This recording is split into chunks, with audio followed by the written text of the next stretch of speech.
예, 장관님. 예. 지금 법제처가요, 헌법주석서라는 걸 발간을 했거든요.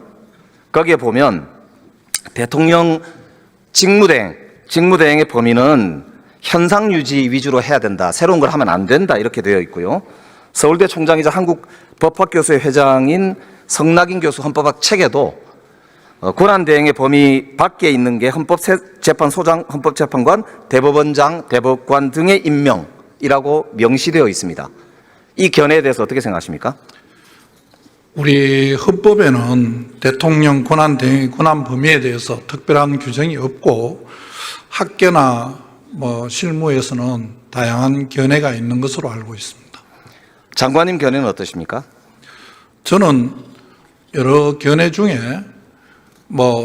여러 가지 상황을 나누어서 설명하는 경우도 있습니다만 권리와 사고는 다르다고 생각을 하고, 그 다음에 이 헌법재판소 구성을 입법, 사법, 행정으로 나누어서 임명하도록 되어 있는데 지금 문제되는 부분은 행정부 몫으로 되어 있는 부분이라서 총리께서 필요성이 있다면 임명할 수 있다고 생각을 하고 그렇게 총리께서 판단하고 결정한 것으로 알고 있습니다. 자, 한덕수 대행이 12월 26일인가요? 담화문 발표한 내용 아시죠? 거기 보면 헌법기관 임명을 포함한 대통령의 중대한 고유권한 행사는 자제하라는 것이 우리 헌법과 법률에 담긴 일관된 정신입니다 라고 한덕수 대행이 본인 입으로 직접 발표한 발표문이에요. 이때와 지금은 대통령께서 권한 정지 상태인 경우하고 완전히 거리된 상태하고 상황이 좀 다른 거 아닌가 생각을 합니다. 지금 법꾸라지의 면모를 지금 정확하게 보여주시는 거거든요. 표현이 좀 과하십니다.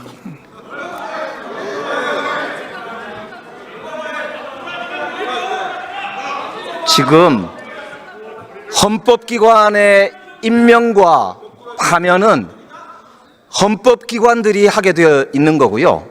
헌법기관의 기본은 국민의 선출과 헌법에 나와 있는 내용들입니다.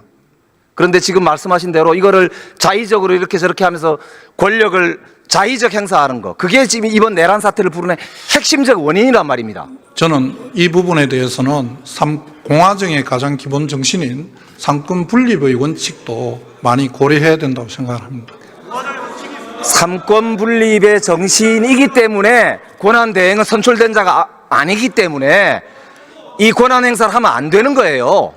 헌법기관의 구성의 원리는 국민으로부터 주권을 위임받은 대통령과 국회 같은 선출된 권력이 하는 거란 말입니다. 어떻게 권한 대행이 그 선출된 권력의 권한을 행사한다 이 말입니까? 그거야말로 제2의 내란이다 이거죠. 명백히 위헌적 지금 행위를 하고 있는 겁니다.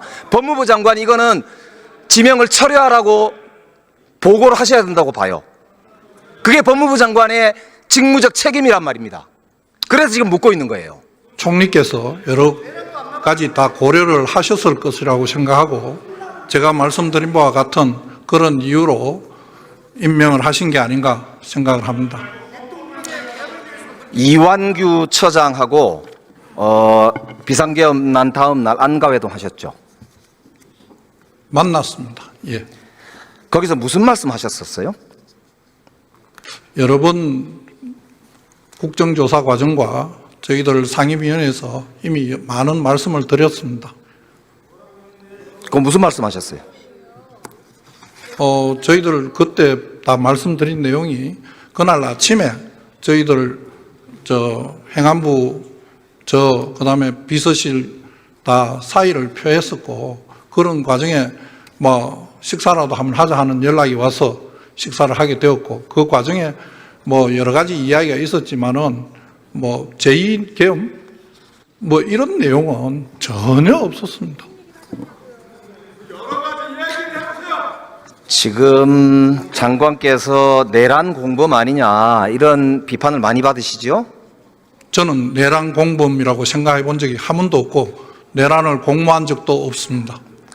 그렇기 때문에 그런 오해를 벗으시려면 조금 전에 제가 말씀드렸죠. 한덕수 대행이 내란 공범이라는 차원에서 충성하신다라는 말씀을 듣기 싫으시면은 헌재재판관 지명을 당장 철회하라고 보고하시기 바랍니다. 하시겠습니까?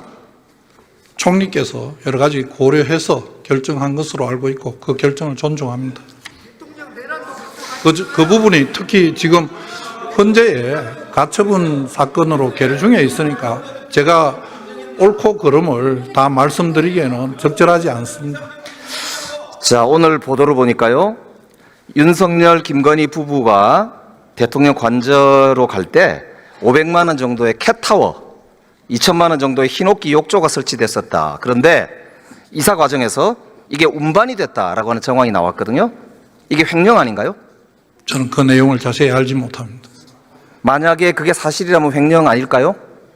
여러 가지로 좀 따져봐야 할 것 같습니다. 뭘 따지죠? 어떤 경위로 했는지 우선 사실관계를 제가 모르니까 대답을 드리기가 좀 어렵습니다. 자, 그러면 최근에 한 일주일 정도 사이에 관저 가신 적 있나요? 제가요? 네. 저는 직무정지를 당한 상태라서 어디로 가지를 못합니다.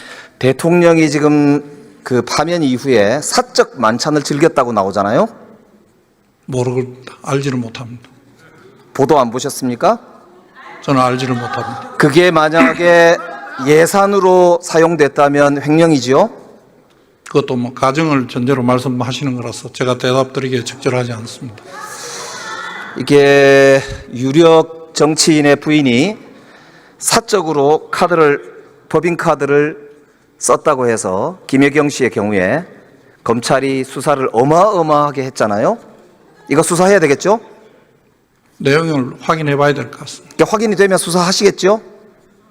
검찰에서 수사 필요성이 있으면 제가 지금 당장 모르겠는 부분이 그런 내용이 검찰이 직접 수사권 범위에 들어가는지를 우선 정확하게 잘 모르겠습니다. 제가 확인해 보겠습니다. 확인하고 필요하면 말씀드리겠습니다. 확인하시겠다고 분명히 말씀하셨습니다. 그 내용을 사실관계를 확인해 보겠습니다. 우선. 그러니까 사실관계가 확인이 되면 수사가 필요하다는 거는 당연히 인정하실 거죠? 수사의 필요성은 사실관계가 우선 뭔지 의원님께서 말씀하신 내용은 지금 언론에 나온 걸 말씀하시는 거 아니겠습니까? 저는 언론 그 보도를 보지를 못했습니다. 그래서 우선 그 내용부터 확인해 보겠습니다. 우리 법무부 장관은 수사 지휘권이 있지 않습니까?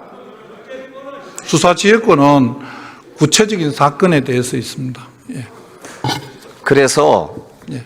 내란 우두머리 혐의로 지금 정말 우리 대한민국 역사를 정말 어떻게 표현해야 될까요? 박살을 낸 내란 우두머리 혐의를 받고 있는 분입니다.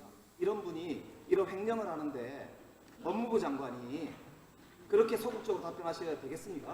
사실 확인해 보겠습니다. 이런 사실 확인되면 바로 수사하시기 바랍니다. 확인하겠습니다.